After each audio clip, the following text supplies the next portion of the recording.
Hey, hey. Good morning.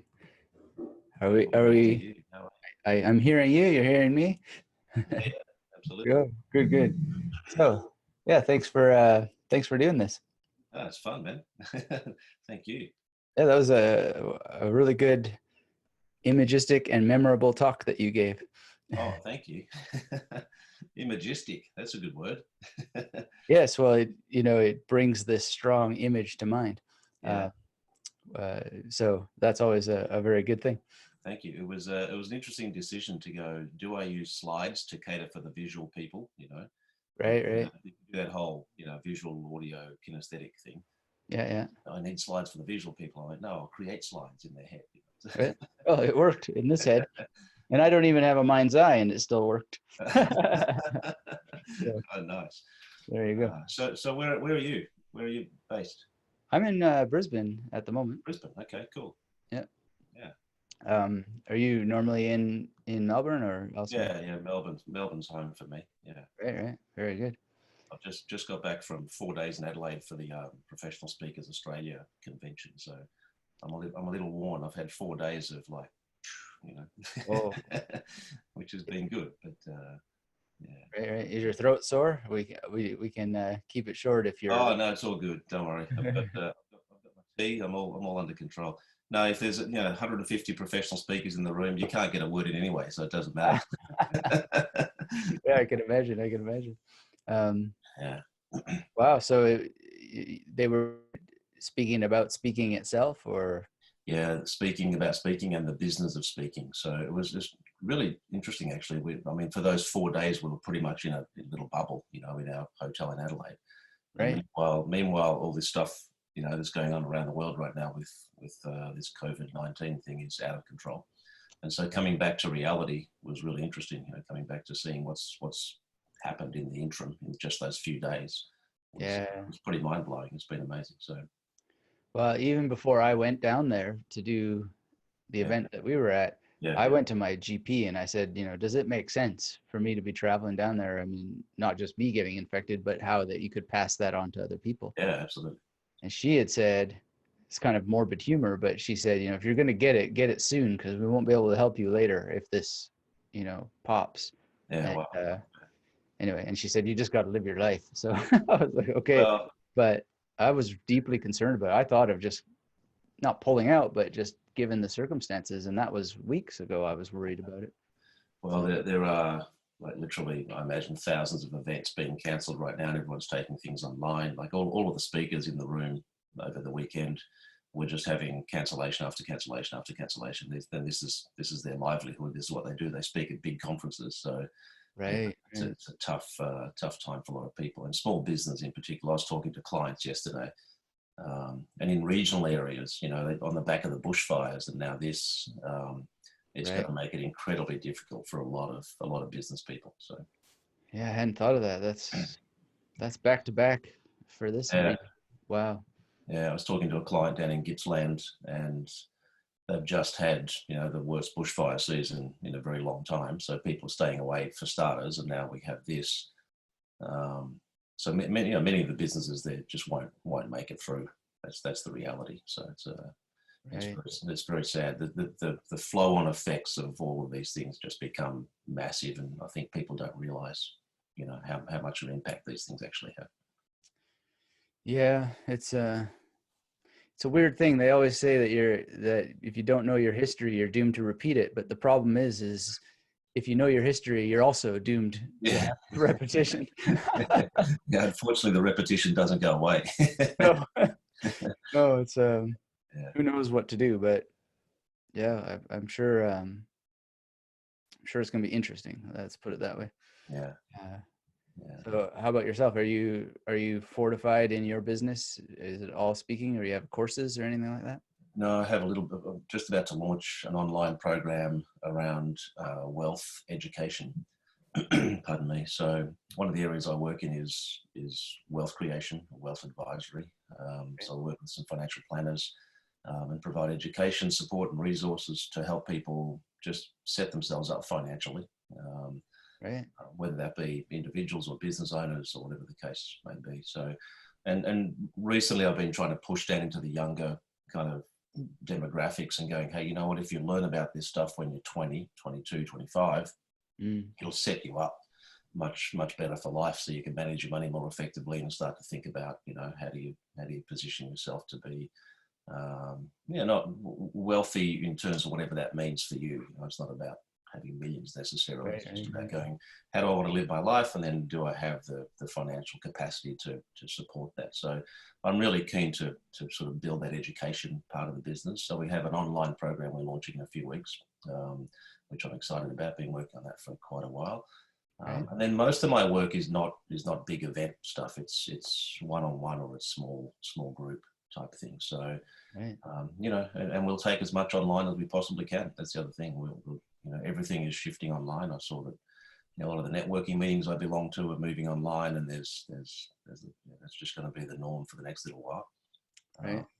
One of the interesting things I think out of all of this is that for people like speakers, for instance, I would hope that by the time they've rethought the way they do business, that their business model will actually be stronger as a result. So when we come out of this, you know, and we will inevitably at some point, their business should actually be stronger than it was when they went in some respects. So it's a tough way to get that, but you know, that'll be one of the positive outcomes I think that comes from. Yeah, definitely. And they're very positioned to be able to speak, integrate the content, etc. Yeah, absolutely. Probably already have Yeah. databases and stuff. Yeah, and what about you? What's happening in your world in relation to this, and just in business in general? What do you? How do you spend most of your time in terms? I know you've got your memory programs and all those things that you're teaching. Is that the core of your business? Yeah, it's sort of spread across a lot of digital media. So, Okay. I mean, I have physical books, but they're a very small part of the whole realm. It's mostly the core thing is a masterclass of video courses that hang together with a central training, and then it has these satellites. So once you do the central training, if you want to learn vocabulary, there's a course for that. If you want to learn more about language learning, there's a course for that. If you want to learn more about poetry, speeches, etc. So it's start here and then go there. And I usually just offer it all as the Right. sort of one-stop shopping. Yeah. And then behind that is a group coaching thing. And then behind that, if people are really ambitious, they can get me on a call to do one-on-one. Yep. Which I really need them to be, because memory is self-study, and there's very few people that have legitimate problems to solve, at least in my style, because otherwise then it's like motivation coaching, and that's just not in my personality to be useful. So I just sort of, you know, do mechanics on the actual practice. But if it's about them getting themselves to practice, I'm not the right guy. Or at least I don't feel like I am, because I've got, you know, thousands of hours of myself recorded with the cheerleading stuff. Yeah. And if that doesn't do the trick, I don't think hanging out with me is going to do any better. But yeah, I do have some client work that I do one-on-one.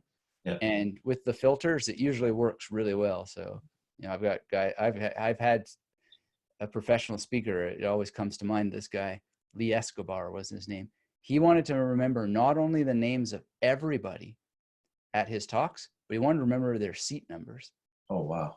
And I never really got to the bottom of why that this was useful for him, but it was, and it was very important to him. And he, you know, he already had done some training on his own. And about a week and a half later, he was able to do it with a couple hundred of them. He never, Really? within that short period of time, he didn't do all 300 that he wanted, but he was at like 220 or something like this. Anyway, he made a video testimonial about it, and it's really exciting because Wow. Okay. he's just at the airport and he's like, I'm on my way, you know, to go and give a talk, and now I can do this. So, so I'm still working on remembering my talk, let alone the seats and the and the people, right? Yeah. Well, I mean, the weird thing is it's all tremendously easy, but the trick is getting to people to see how easy it is. And that's hard because the techniques they take time to explain, essentially. Yeah. And I don't know anybody who's ever succeeded in reducing the amount of time. Right. And then we have a little bit of a problem, which is that people get super fascinated with them once that they understand it. Mm-hmm. And it's so fascinating that it almost can chew up all your implementation time to Right. be, Okay. oh my goodness, you mean they were doing this for thousands of years? Oh, let's read this and let's read that. So anyway, it's got a lot of, I suppose every sport is like that. You know, there's golfing, and then there's the next sort of golf video or whatever, you know, and it Yeah. must be the same in finance Yeah. Yeah. and There's, wealth. there's always stuff to learn, always stuff that's interesting and fascinating that you can spend your time on. Absolutely. So when people come to you, what's the most common need, I guess, or the most common request that people come to you and make? I wish there was one that leaps out at me, but there isn't, because in all my surveys, I always have, you know, onboarding surveys. They'll say that they got this for German, but then they will list 15 other things that they actually want their memory for. Right. So there's something else that they're sort of looking for, and I don't know exactly what it is, but I think it's just that they want to be Dr. Faust, and they want to sell their soul to the devil without having to go to hell, and it's not going to happen.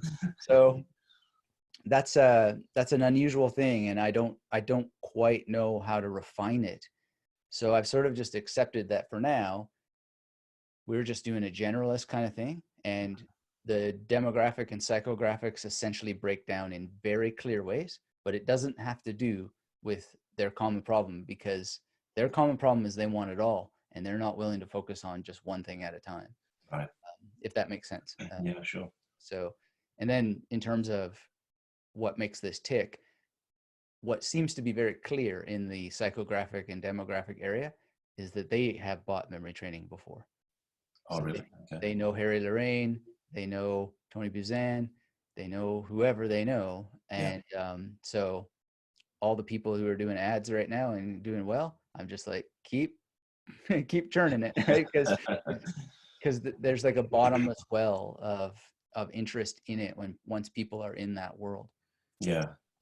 Well, And this is the reason they put large takeaway food chain locations right next to each other, right? You create a hub of supply effectively. So yeah, if people are educating the market in terms of what's available, then obviously that helps everybody in that market to grow that awareness, I guess. yeah, yeah. So if I was to work with you, let's say, just as an example, if I was to work with you and go, okay, well, look, I do a lot of speaking work. I'm working with clients Mm. one-on-one as well. So if I wanted to build my memory muscles, I guess, from the point of view of not with a specific purpose. I mean, okay, sure, if it helps me remember my presentations, that's fine. If it helps me remember pertinent details about clients and things that are important, that would be terrific. So what would be a typical, if there is one, what's the process that you would take me through, for example, to start that happening?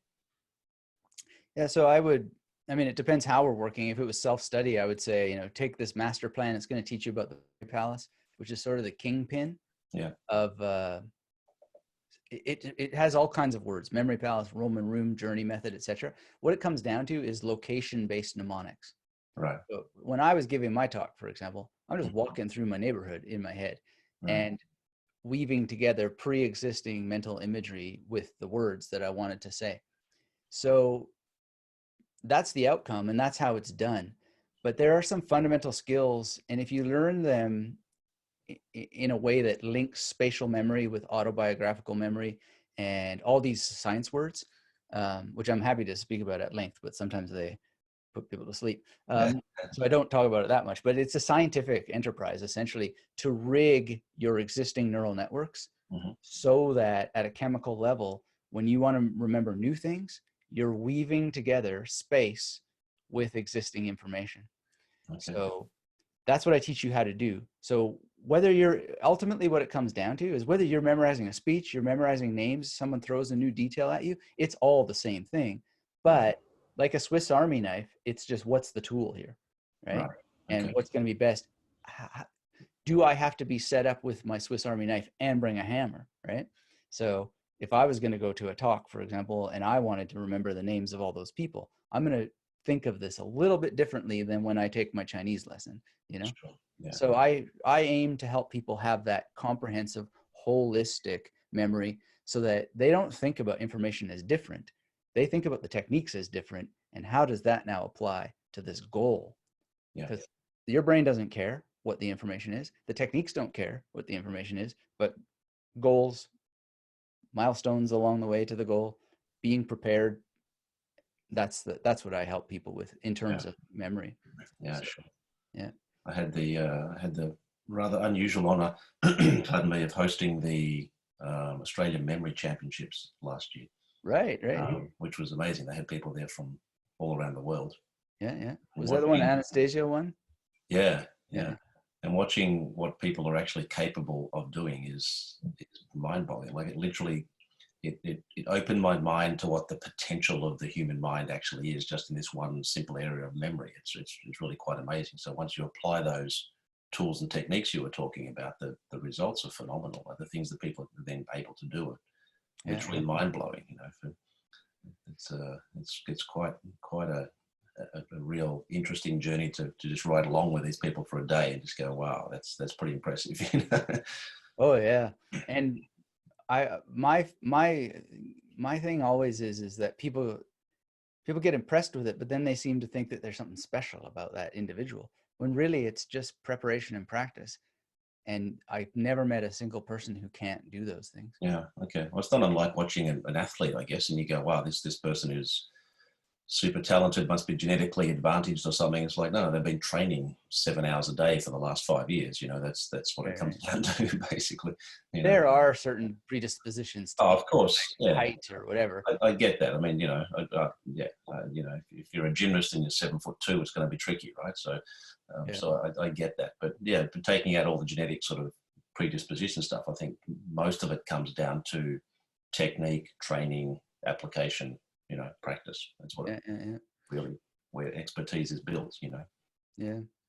The other thing too is just doing it is great for brain health. We've got a lot of research around that, and it can fortify your brain for a long time against certain things. I mean, we don't know so much to say with certainty that you're going to, wipe out the chance of dementia or whatever, but there's good indicators, and there's even tests and research where people who already have those conditions are seeing a bit of a turnaround. Really? Using the techniques in certain ways. Yeah. Still new territory, but it's very promising. Yeah. Wow. Well, it makes sense, I guess. It's like, again, any other, you know, muscle, for lack of a better term, that you exercise regularly. Yeah. It must have some positive effect, right? You would think. Mm-hmm. That's very cool. And so, what does this year hold for you, Anthony? What's the year ahead look like? Do you have big plans for the year? Is it more of the same? You're rolling on sort of the same tracks. We've got some interesting projects in the pipeline. What's going on? Yeah, thanks for asking that. I have a new book that is on pre-order now. Oh, cool. And the launch is April 30th, but I might extend the launch just because of everything that's going on, or just leave it as it is. But I heard from the typesetter today that everything's fine with his family, because I asked him, I said, don't worry, just let me know so I can extend the date. But everything looks like it's go for that. And that's about combining memory and meditation. Yeah. So then basically the plan is just to promote that for some time. Yep. And although I've been quite successful with the general approach to memory, and people find me with different search terms, etc. Like I say, their search terms are interesting, and what they say they want quickly turns into 5 other things that they want. But I've mentored one of my best students into creating his own course on how he used these techniques to rapidly accelerate with Japanese. So we're going to focus on Japanese, and I'm teaching him the ropes of online business and marketing and all that sort of stuff.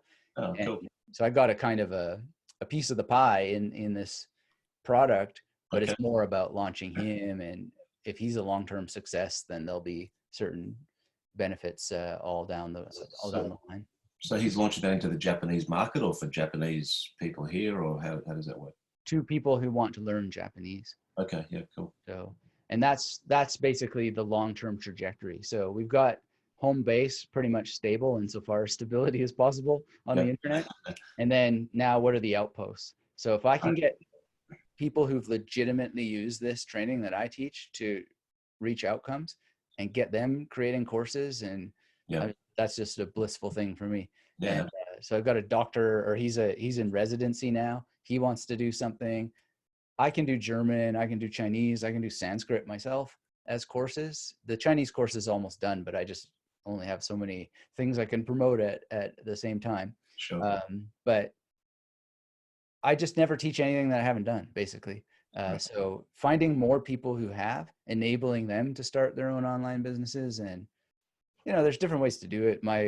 One of my business coaches, he's like, you shouldn't be, doing this with this guy with some bizarre deal where you don't even know what you're getting. You should be charging him $20K minimum for, building his business, because that's probably what he's going to make in the first year. And I'm like, yeah, but it's untested or whatever. But I might build a model and have just this back end to the back end to the back end, where it's like, hey, if you really know this stuff and you are interested in an online business, then here's a sales letter or whatever that explains about how we can meet for an hour, and if you qualify, then I will build your business with you. Yeah, sure. Yeah. Anyway, I don't know if it has to be that whiz bang, but I have to listen to my advisors, because sure. Speaking of wealth, I'm a little bit dull in those things. I'm doing very well, a good trajectory, but I always have to be reminded that there's a retirement coming, etc. So there are other things to think about. Yeah, absolutely. You're not alone there. That's the norm across everybody, I think. I can provide some input there for you at some stage if you'd like. Well, I've been thinking about this whole wealth topic for a long time, and I was, criticizing myself there, but I've also done a lot of work on it. And I was thinking of just like what would be a interesting way to learn more about it and help more people find those sorts of things. That's a topic I'd love to kick around with at some stage, because it's what we're doing. It's one of the areas that I'm focusing on is wealth. So for me, my model is sort of in 3 areas. So it's how do we amplify your impact? So how do we, build your messaging, your personal brand, that whole question, from my TEDx thing, which is what do you want to be known for? So let's understand what that is, and then let's build a brand around that, and then let's build a business model around that. And then how do we actually use the business model to generate revenue? And then what do we do with, the funds that come from that? How do we invest, and how do we grow, so that you actually position yourself to, again, to set yourself up for the lifestyle that you want to live, whatever that means from a monetary perspective. And the other thing is, look, so many people I talk to want to do good in the world, and I go, look, that's fantastic that you want to do that, but to do that, you need funds. You want to do good. You want to do things that are going to help people, and build things that will be long term and sustainable. All that requires money. So that's the second component. So it's like amplify your impact, build sustainable wealth, and then the last part is legacy, and that is, effectively by doing those things, you're building your legacy every day. So so I say to people, live your legacy, don't leave the legacy, right? So you're actually involved in something you're passionate about every day, you're living it every day. And over time, you'll be building a legacy. So the outcome of those first two, if you're really clear on your message, what you want to be known for, you go and build something that's going to add value to people, and, do that, then the legacy will be an outcome effectively of that whole process. So that's how I think about it. So the wealth component's one I've been working on for quite a few years now. I've done lots with small business owners and helping small business owners to grow. And then the impact stuff, I'm really enjoying the one-on-one work that I'm doing with my clients around that at the moment, which is really exciting. So, right. And you'll have another thing to promote, because we shared the TEDx stage, of course. So TEDx was an interesting experience. What was your take on the whole experience?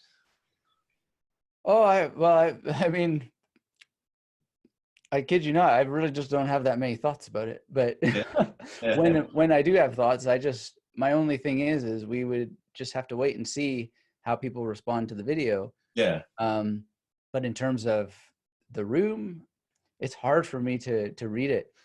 I mean, I was a professor for many years, so I'm sort of used to just standing there. I just hope that it made sense to people.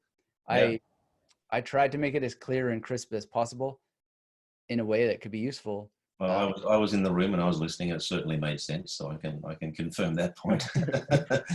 I'm never sure. I mean, I live stream almost every week for 3 hours, Yeah, right. And it's all just blah, blah, blah, blah, blah. And I guess my biggest thing about it is it was a neat exercise in compression. Yeah, that was one of my big outtakes as well. It's like how can you squish something into 10 minutes that's going to really provide value and Yeah. get some ideas. So, yeah, that was a good exercise. Yeah. I'm just not used to it at all. I have to, even when I was a professor, I mean, we used to have after the lecture club, because Right. people come and they want to talk, and I just say, let's go to the cafe or the campus pub or whatever. But Yeah. this would be hours and hours and hours. Continue the conversation. Yeah.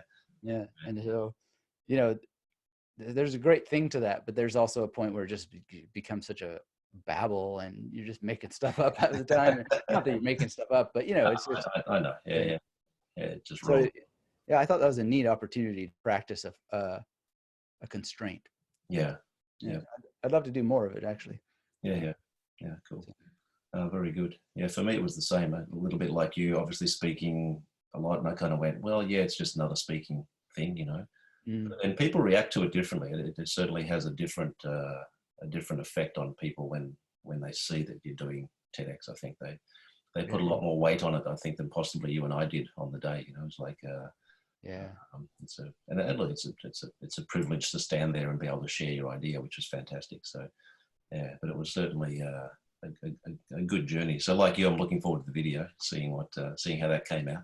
So many people ask me, when's it coming out? Yeah, I know. It's like, I don't know. I don't know when the video's coming, but it'll be here at some stage. So one thing I want to do for sure is update my course on giving speeches. Right. And, I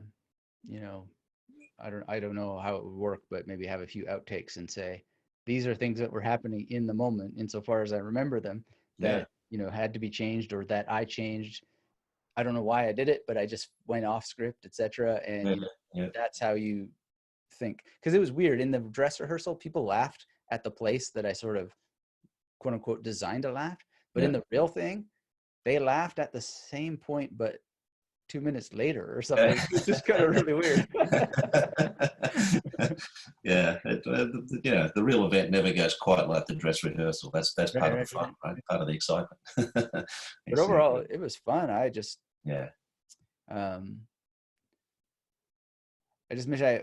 wish that I had met more of the people that were speaking, but I saw almost every single talk. So. Yeah, likewise. I'm trying to. I think that's why this is such a great opportunity, just to connect and have a chat and build that connection, because I think there were some really interesting people in the room, both as speakers on the day, and some of the people in the audience were just amazing. Some fantastic people came along to watch and support, which was really awesome. So for me, it's just trying to just connect and understand and learn from everybody and see what we can all take from it, and keep growing. Yeah, absolutely. Yeah, that's cool.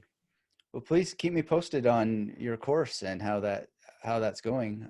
I will. It's called Master My Money, and it's coming up. So I think we're about possibly 3 weeks away. I think we're just about to start promoting, and then maybe 3 or 4 weeks away from actually launching our first one. So it's a recorded thing like this. It's a Zoom meeting that we do each week with all the participants. Right. And we record it so they have access to it to go back to it. And I do it with a woman, Kyoko, who's actually Japanese. She's a financial planner, financial advisor, and she's been doing similar programs with the Japanese people in Australia who are looking to learn more about how Australia works, if they're moving here, whatever the case is. So we're just expanding that out now to everybody, and then we've combined our resources in terms of content and approach, and money mindset, money EQ, money IQ. So understanding both the mechanics of how to deal with money, but then also the big one for me is the emotional relationship that people have with money. So how people have been programmed to think about money, and how their subconscious affects the decisions they make and what they actually do, and why they self-sabotage and why they do all the things that they continue to do that they know are not right, but they keep doing it. So that whole mindset piece is really important. So we've got some work on that. And then the mechanics piece as well, obviously. So when we put those two together, I think we've got a program that'll really help people just get the foundations in place for what they want to do. So that's coming up, pretty exciting. Yeah, I'll definitely talk about it more as it gets closer to happening. And then we'll all be sharing our TEDx videos as well, which will be exciting. Yeah, absolutely. I'm actually looking forward to going back and watching some of the other talks again, because on the day there's so much. There were a lot of speakers and there's so much information. I'm like, that was really good, but I want to go back and revisit and just go through some of the some of the content again from the other speakers, because I thought there was some amazing stuff on the day. Yeah, I also want to be doing that as well, and seeing. I'll eventually do a podcast episode about it, and then seeing if there's maybe a way to do an episode where a few of the people actually speak a little bit about their talks. And yeah, because I think there's a lot of people out there who wish that they could speak, and then there's different ways to think about it, and it would just be cool to sort of tie it all together and have some of those talks on the same page on my site. And absolutely. maybe I can reach out about that if that. Yeah, that'd be cool. Fruition. So I've just started a podcast called Life University. Right. So, you know, people, when people say, where did you learn that? They go, you know, I learned it in the University of Life. I'm like, yeah, that's cool. That's a cool place to learn, right? Right. So apart from real university, which some of us have been to, we all go through Life University. So I want to share some of these things, you know, these conversations on that site, so that we can really just learn from each other and learn from everyone's journeys along the way. So that's a great title for it. Yeah, thank you.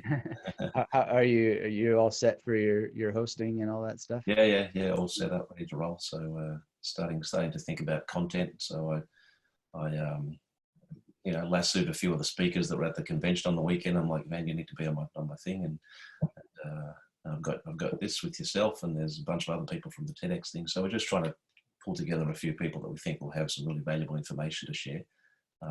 And it's just part of that ongoing learning journey for us all, you know. Well, I've been podcasting, I think, since 2014. So yeah, you're a veteran. I'm only a newbie in the podcasting world. Well, I mean, I don't know all that much about it, but if I can help out, if you need, let me know. I mean, there's a lot of ins and outs in the tech stuff, but happy to help if there's anything that I might have knowledge of or whatever. Yeah, great. Thank you. Thanks very much. Appreciate it. No problem. All right. Well, it's been great talking. Thank you so much for making the time available. Great to catch up. Let's do it again sometime. Let's do it after the TEDx videos come out, and we can reconnect and see how that's all traveling. Yeah, that'd be great. And go from there. And if you're down in our part of the world, make sure you check in and say hello. I will do. All right. Thanks, Anthony. Appreciate your time. Yeah, likewise. Talk to you later. Take care. See you. Bye.